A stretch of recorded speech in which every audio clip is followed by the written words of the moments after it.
On PM Express tonight, a big debate happening today, the energy sector debate, comparing the records of the NDC and the MPP. The NDC today held a forum on energy that in essence try to compare these two governments and what they've done. One of the things they've said, aligning the achievements in this particular sector. One of them is they say they repositioned Boston Tor to be effective. They also said they secured 2 million barrels of Ghana's crude oil from the 10 fields, and they actually stated that it's because of their policies that, fields like 10 and Sankofa came on, and they take credit for that.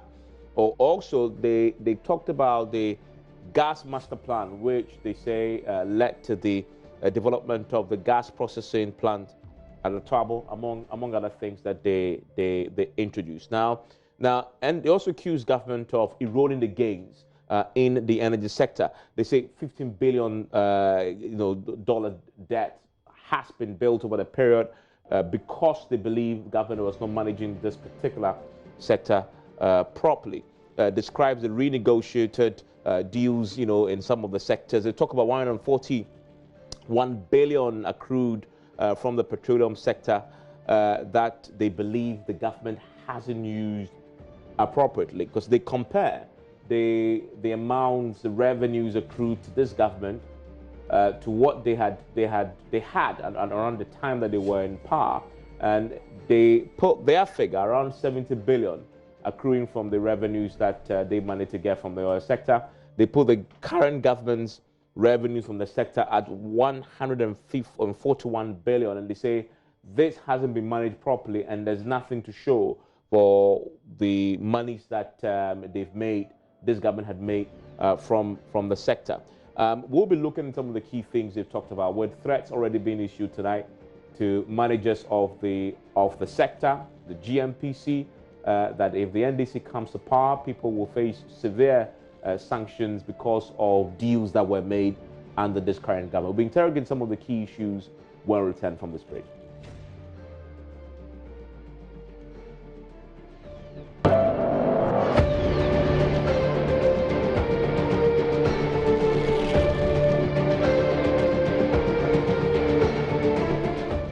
You're live on PM Express. My guest in the studio is the former Deputy Energy Minister, Mr. John Jinapor. He's also Member of Parliament for Yape Kusugu. I was in his constituency over the Christmas period, traveling to Mali. You have a nice constituency. Anytime I pass there, you should have stopped. I was there. Oh, really? Yeah, I was in the constituency for Christmas. I had a nice time. It was very good. I mean, I spent a whole week traveling up and down that stretch. Also with me is Mr. Kojo Poku, is the CEO of Gas Up Oil. He's also an energy analyst. We'll be joined by Nana Damma, who speaks for the Energy Ministry shortly, as we begin to look at the issues that the minority had put forward today. So, Mr. Janapo, let's start with the big picture. You say, when it comes to the oil revenues, the NPP government has far more revenue than you had in the time that you were in office, and you had concerns with the way they've utilized the funds. What's the argument there? No, that's a factual accuracy. I mean, as for facts, they are facts. Indeed, all the figures I churn out, I got them from PIAC, from the Bank of Ghana, because the annual Petroleum Reconciliation report is generated by the Bank of Ghana. And then PIAC would also do its work and also generate its report. The Minister of Finance also appears before Parliament and also produces some report. And so these are figures that are not in doubt at all. And as we speak, I can give you the yearly figures. Please. For instance, in 2016, I think it's 920. It moved to, I think, 2.3 billion. It moved to about 4 billion, 5 billion. And then the 2020 budget, the minister projects that he will get about 8.9 billion.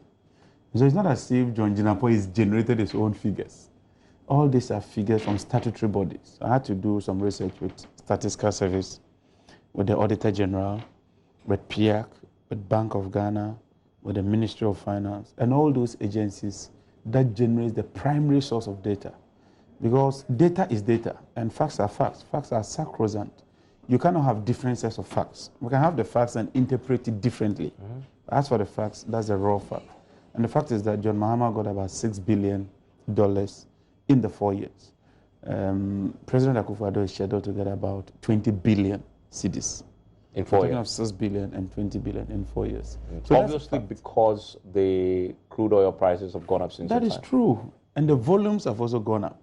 So it's normally total revenue is a matter of price and quantity. You can have the same quantity. If the price go up, you have more total revenue. If your quantity is the same and the price go up, or the price is the same and quantity goes up, I'm saying that total revenue is a function of price and quantity.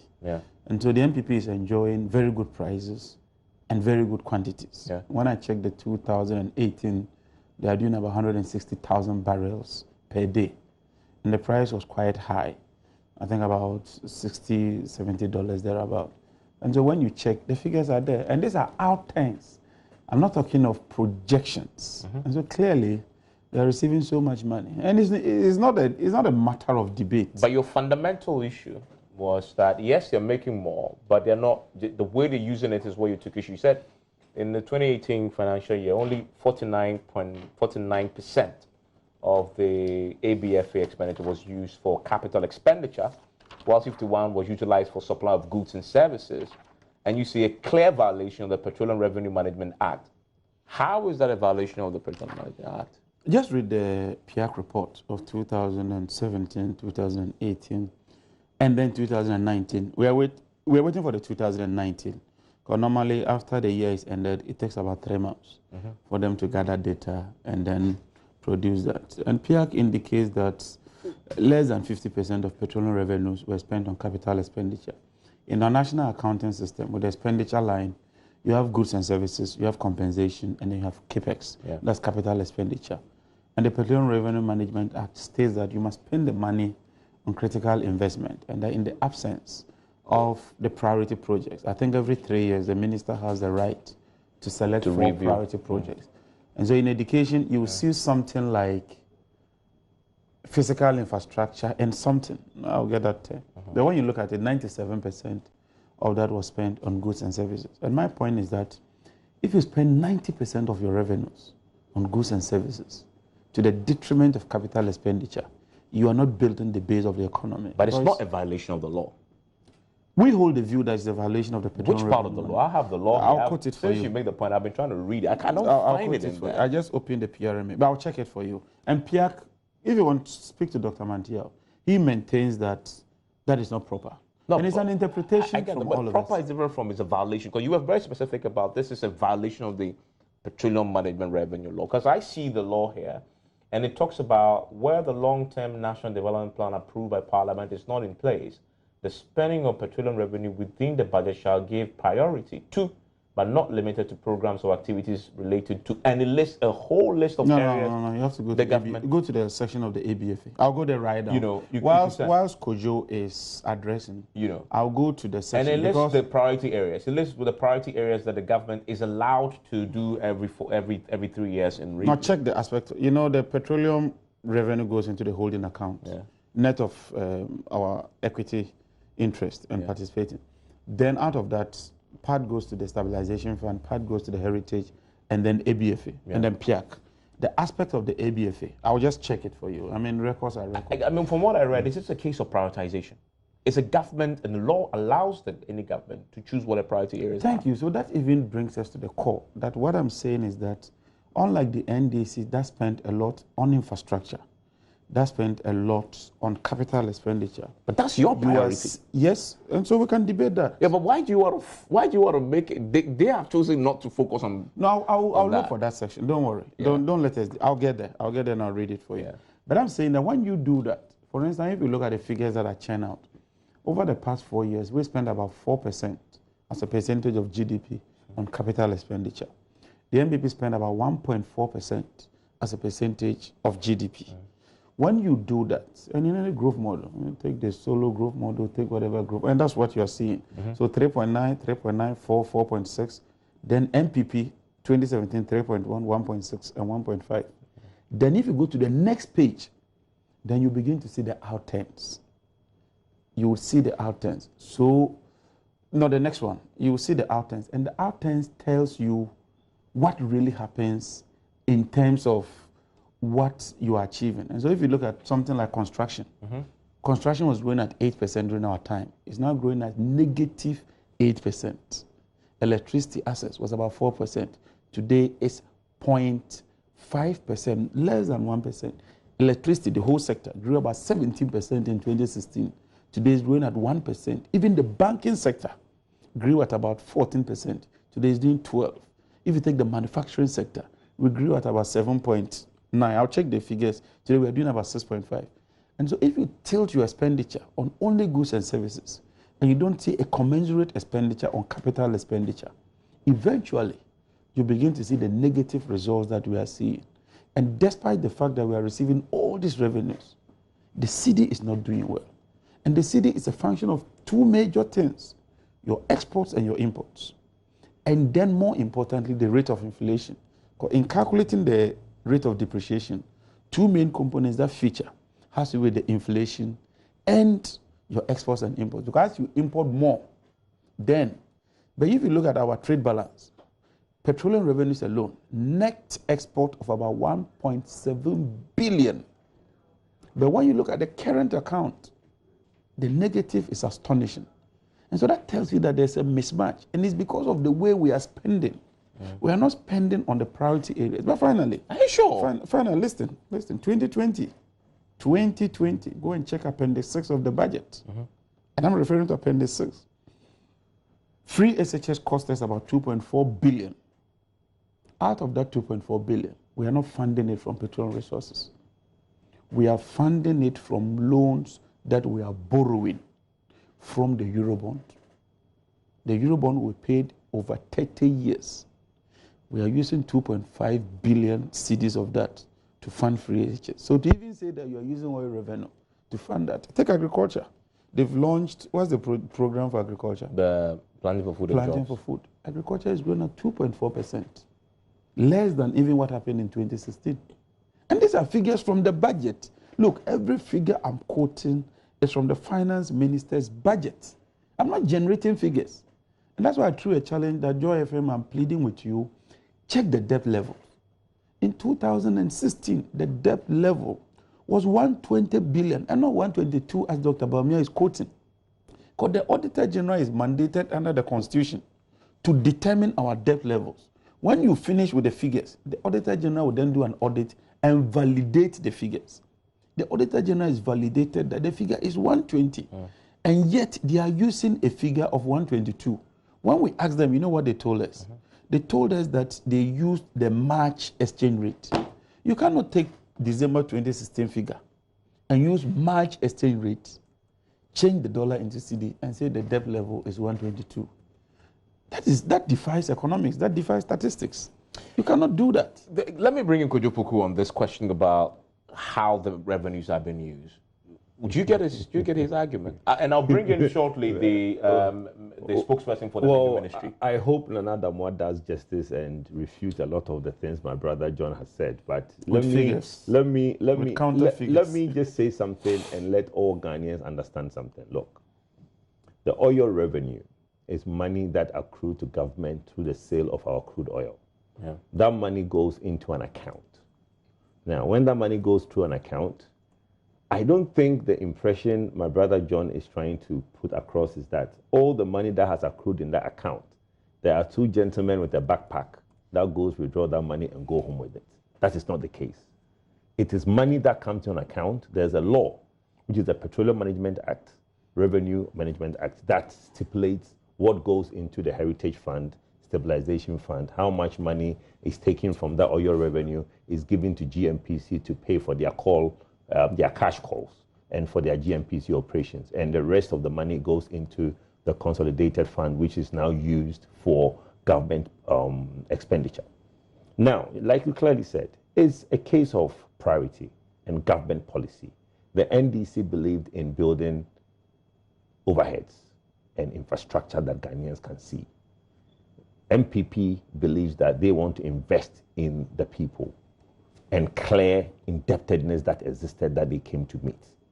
Now, maybe facts mean something. Maybe facts mean something. Budget upon budget, we've all been told how much the legacy debt in Get Fund was, NHIL, the road sector. All those debts were there. They were not imaginary. People were owed. This government has come and said that, look, over the last 3 years, we have paid out all the debt in these sectors. We've not had anybody from the NDC come to refute that. Well, that is, I'm not, listen, don't ask me that question. I'm just telling you what they've said. And they have said that they've paid the indebtedness in the Get Fund. They've paid the indebtedness in the NHIL. They've paid the indebtedness to some of the road contractors. Now, nobody has stood in the House of Parliament and refuted that when the minister read his budget. Because when the minister reads his budget, it's debated. And the monies they have paid is made available to you in Parliament, and you see how much they've paid.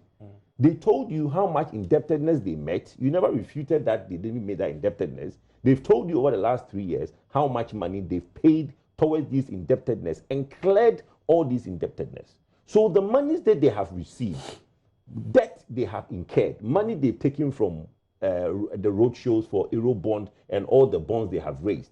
Every year they come to Parliament and give you a big document how they spent that money, and every penny is accounted for. Now you keep talking about PIAC. For me, I think PIAC is an indictment on civil servants, not politicians, because from 2014 to date, every year PIAC has had a problem with how we spent our oil revenue. Yeah. In 2017 report for 2016, you heard when they said they went to the north and most of the projects were not even there. Yeah. So PIAC indictment, for me, it's the civil servants at Ministry of Finance who don't really do their work well. Because in an instance, there was money that was spent, and when the money is not fully spent, it's supposed to be returned to ABFA. Yeah. The money was not returned, it was misappropriated and used for something else. It does not mean that somebody has embezzled the money. So it's clear. Whether somebody is supposed to use the money for infrastructure and a person used for buying beds, chairs for students to sit on, to buying, building dormitories and providing books, textbooks, uniforms for kids to go to school. You might not agree to that. You might not feel it's a good use of our oil revenue. But to the average Ghanaian, let them be the judge. Now, I mean, the challenge to the NDC and the MPP is that there's 2020 election coming. Go and make your campaign that we NDC, we build Dubai overhead at Circle. NDC, MPP buys you school uniform and pays your kids' school fees. Which one would you want to vote for? Let the Ghanaians, let us decide. But for me, it is the NDC's view that they want to build huge mega infrastructure that Ghanaians can see.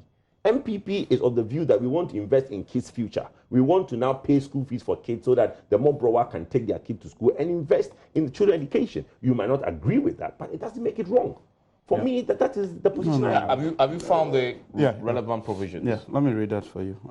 Fortunately, I took a screenshot whilst I was working, and I put that in yellow. For any financial year, a minimum of 70% of the annual budgeting funding amount shall be used for public investment expenditures consistent with the long-term national development plan or with subsection 3.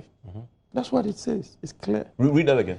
That for any financial year, a minimum of 70% of the ABFA, just to shorten it, amount, and you can look at it, shall be used for public investment expenditures. So what public investment expenditure is what you disagree with the MPP. But just a second, public investment expenditure doesn't mean necessarily capital expenditure. Investment expenditure is a multi-year expenditure.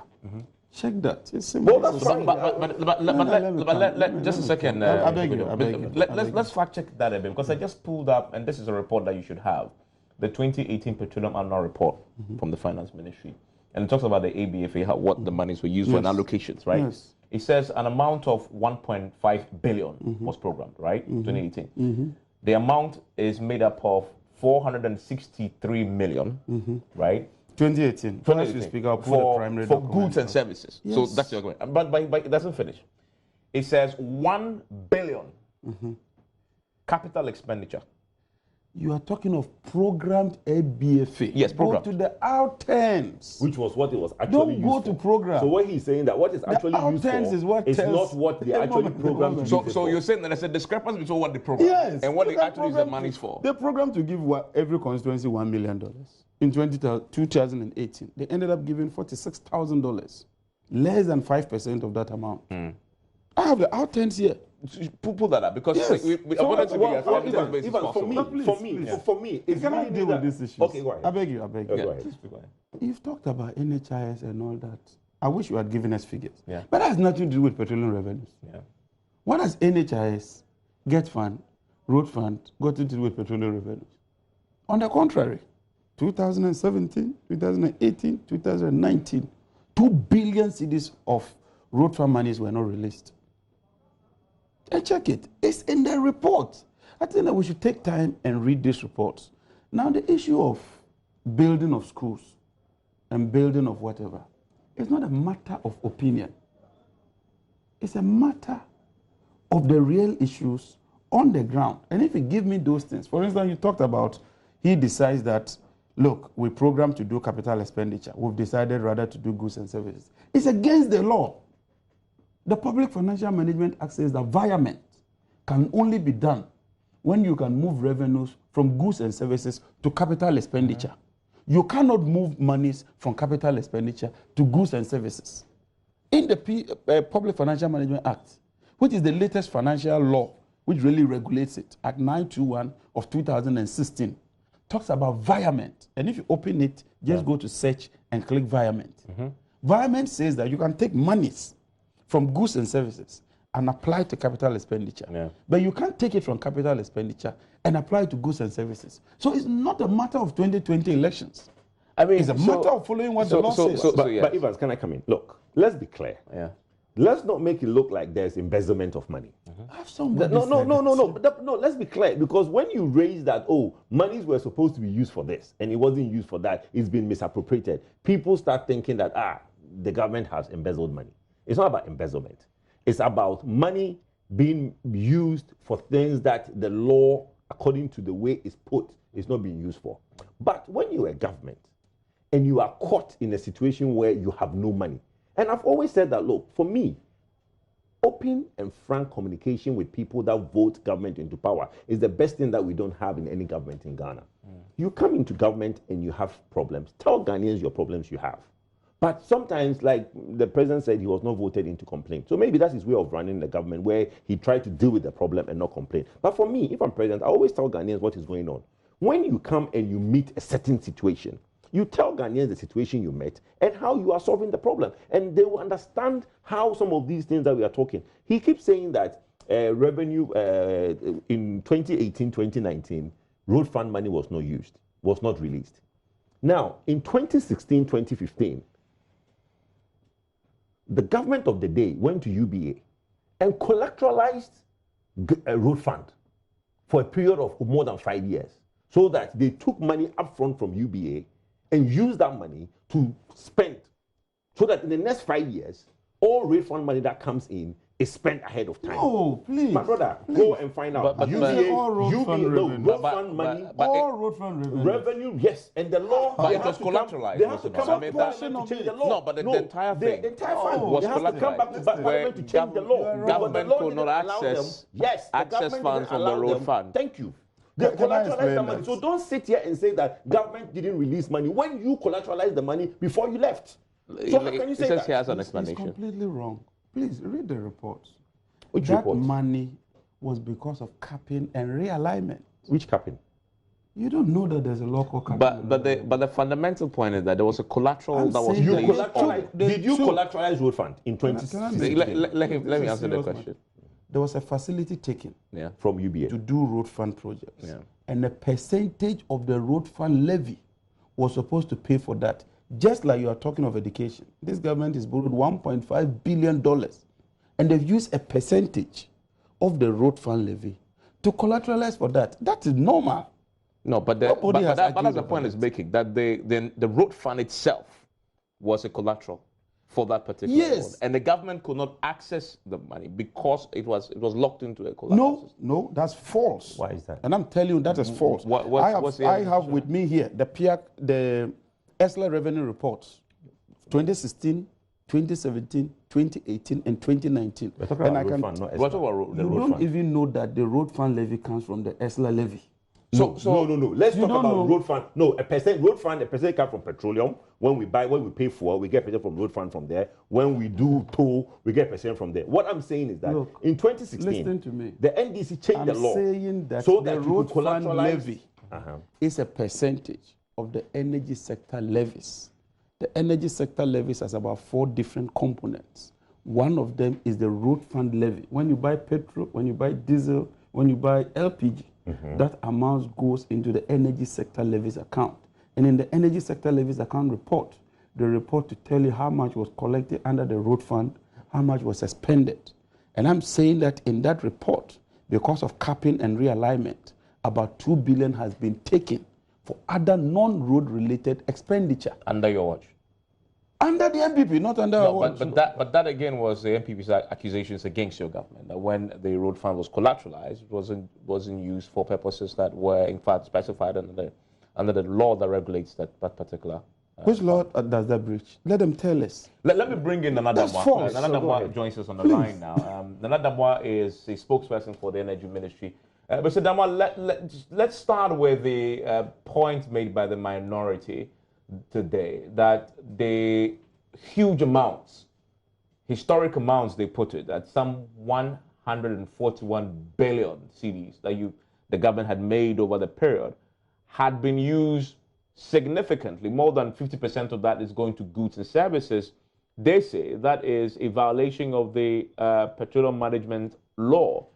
What's your reaction to that? Thank you very much, Evans. Good evening to you. Good evening to your viewers as well. Significantly, Evans, I had limited time at following the minority and the program that they organized. But may I ask that beyond the say-so of the speaker at the time, were they able to provide any evidence to suggest that indeed the allegation that they were making, that more than 50% of the money had been spent on goods and services, was indeed true? Let me read it for you. Mr. Jonapo is here. He wants to read you his evidence. Yes. I refer to the PIAC report. And which of them is this? This is the 2018, January to December 2018. And please listen to me. 98.75% of ABFA disbursement to the education priority, and they called it education.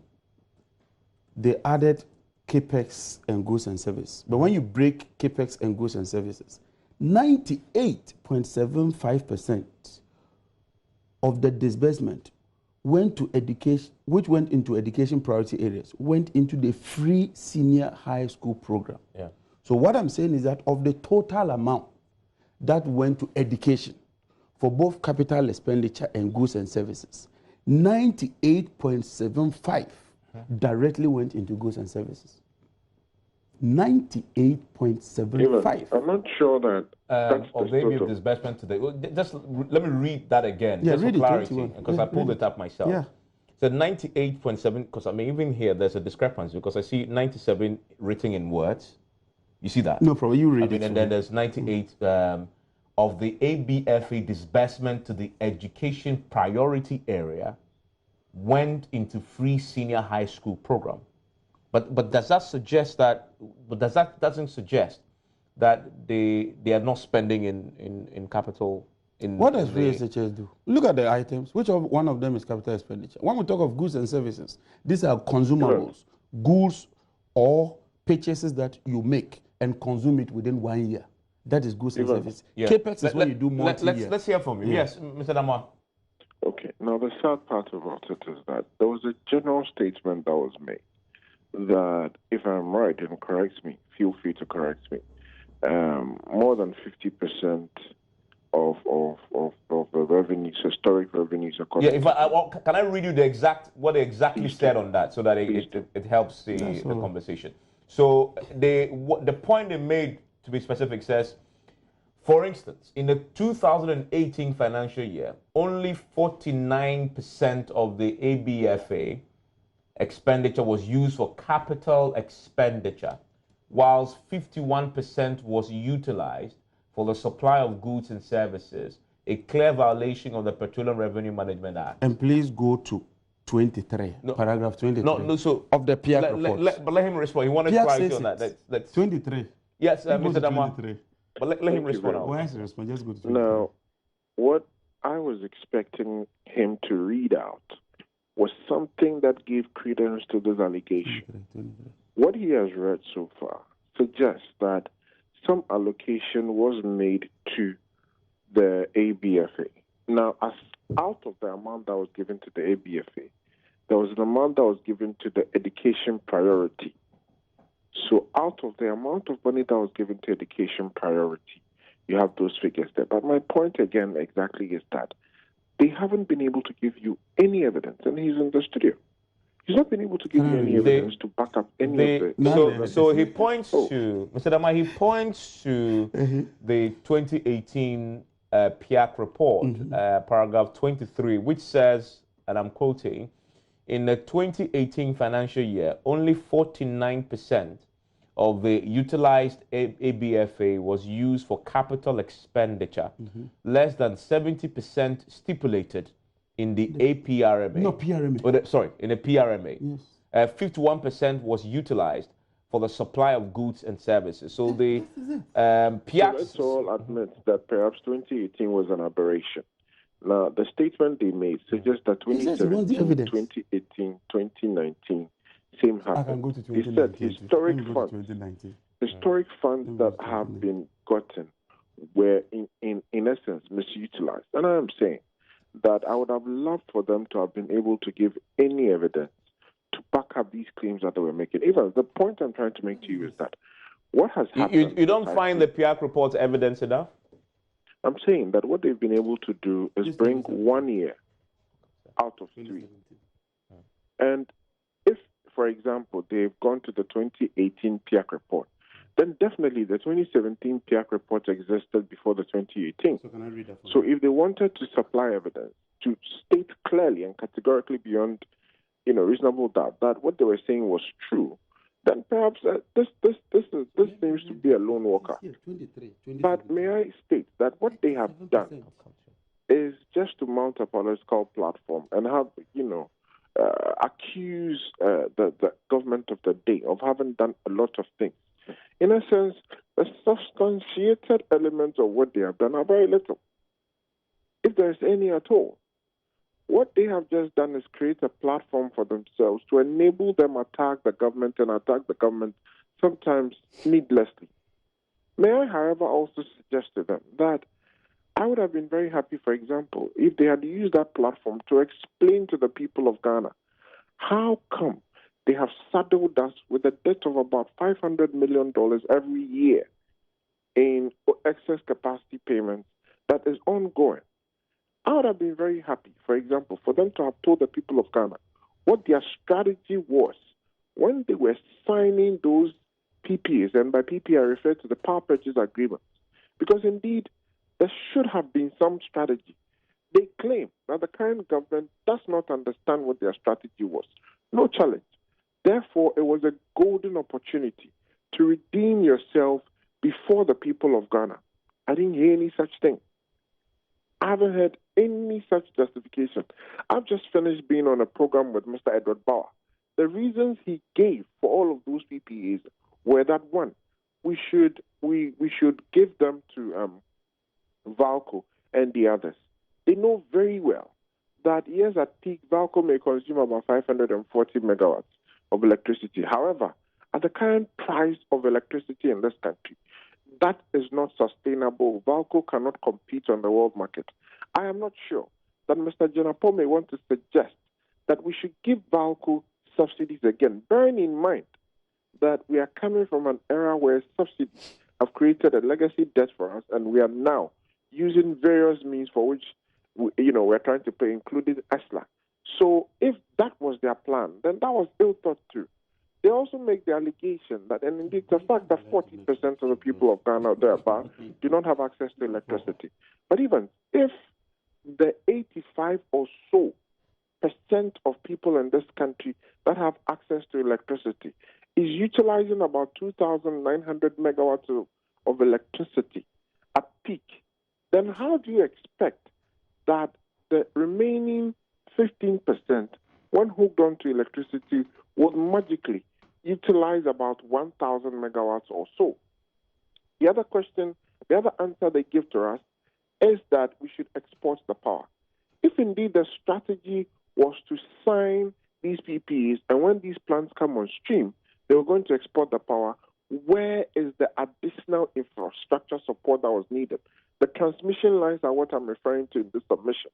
We have managed to ensure that at least the Awazi-Ouagadougou line has been made operational. It was made operational during our tenure. 100 megawatts of electricity is being exported. But we all know that we need to do more in terms of infrastructure if we want to export more power. So they needed to have explained to the people of Ghana that what was the strategy for signing and saddling us with so much debt. They didn't let's get him to respond to the question about excess capacity, because it's something you addressed at your press conference today. First of all, I think that Nana Moore hasn't read the documents. You just quoted hold on. He quoted 2018. Okay, so you're referring to the question about how the money has been spent. And then he said that 2018 is an exception. Why haven't we quoted 2017? It's even worse. This is 2017. In the 2017 financial year, only 37% of the utilized ABFA was used for capital expenditure, less than the 70% stipulated in the PRMA. And so, Nana, you are completely off tangent. Please read the documents and stop accusing us wrongly. These are facts that we are putting out.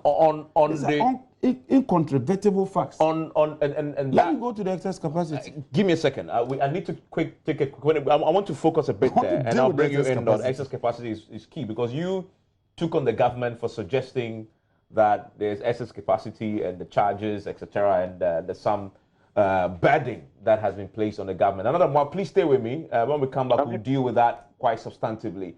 Stay with us. What is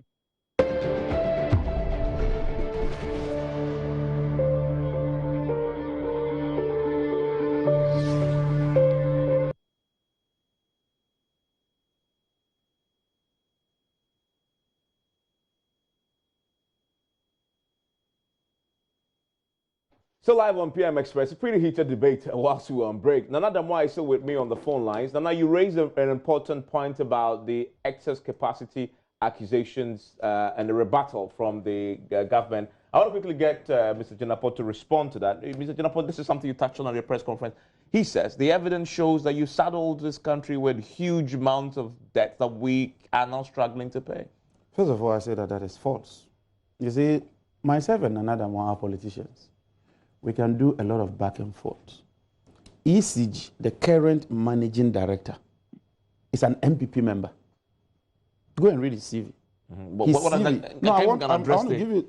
So I'm depending on figures from ECG. It's only ECG that's the off-taker for all these IPPs. No other company. What does ECG say?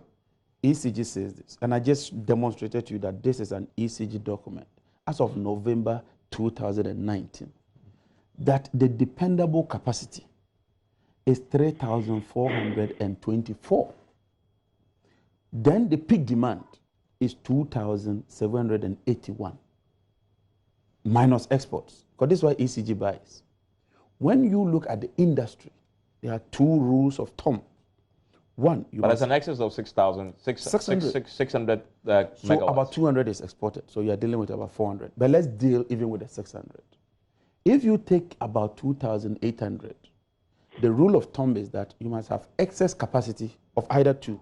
One is that your excess capacity must be equivalent to your biggest installed capacity. Our biggest installed capacity is Akosombo, which is 1,000 megawatts. And so strictly speaking, this country must have a redundancy of 1,000 megawatts sitting, because Akosombo can go down. So that when it goes down, that installed capacity kicks. That we pay for even though we don't You must need pay. That's an insurance.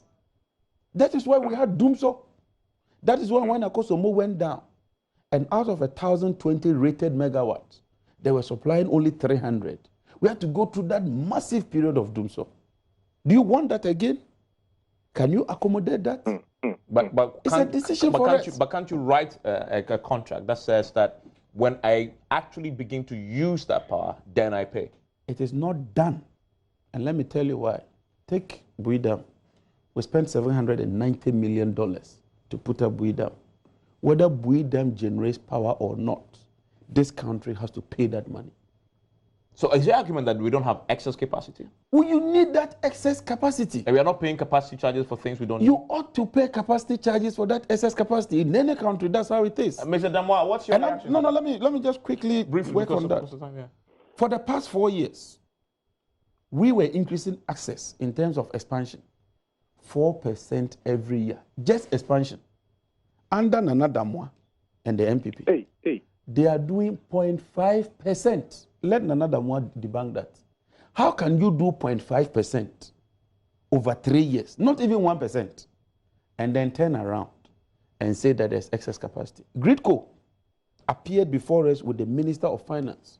We got funding for Gridco under Agence France de Développement to export about 200 megawatts. By now, we should have been exporting 200 more megawatts to Burkina. So you say you created a market for your... We created that market. They don't understand it. Let me bring it. Nana. It's a flawed argument. But finally, forgive me, because they raised 500 million. Yes. And said that they were going to pay excess capacity. Do you know where the money ended? 300 of that money, 300 million, was used to pay Stratcon Energy, a company that was formed by the MPP in 2017. And I'll give you the owners. For fuel, not for excess capacity. Let me hear from you. Nana. Thank you, sir.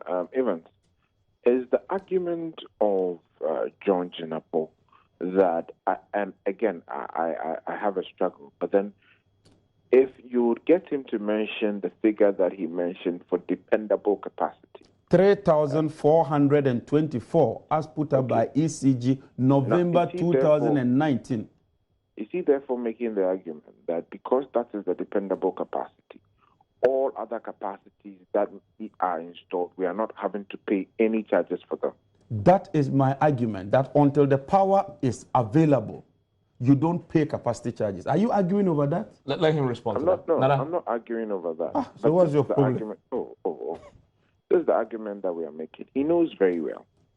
He knows extremely well that they signed power purchase agreements way in excess of what was needed in this country. The argument that they have put forward up until this point has been that, they were not sure how many of those power purchase agreements were going to reach financial closure. So they just signed a lot of them to see which ones were going to be able to reach financial closure. And that those agreements were signed in a period of emergency, Doomso. So they just did it in that haste to ensure that whichever of them was able to reach financial closure came on stream and we got out of Doomso quicker. And I am saying that they should explain to the people of Ghana how that is a good enough strategy. Because you know what? The reality remains that this issue of expansion that he's talking about, in order to save all of us, let's not even argue over expansion and the figures that he's putting out there. But let me tell you how the megawatt, that if all of the 15% Ghanaians who are off stream at the moment, if everybody was brought on stream, how many megawatts would be utilized? Even the figure will shock you, but I want Mr. Jenapo to put out that figure. It will shock you. What's the figure? Well, as we speak now, our load as we speak now is 2245.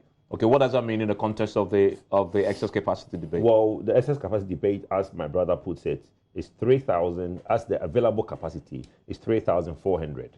So if today, as we speak now, we are generating 2245, we take 2245 from 3,400, there's 1,200 that is available that we are not using. Is that excess capacity? Yeah, excess capacity. Is that within the appropriate? 1,200 is definitely not within appropriate. Okay. Appropriate is 400. How much of that is available? All of it's available. Okay. Now, if you look at the document, it says generation available at peak is 3,210. Okay. So if we are to go up, they can ranch it up. Well, listen. This is a conversation that we'll continue about. We have to end it. Thank you for joining us. The peak demand is 352.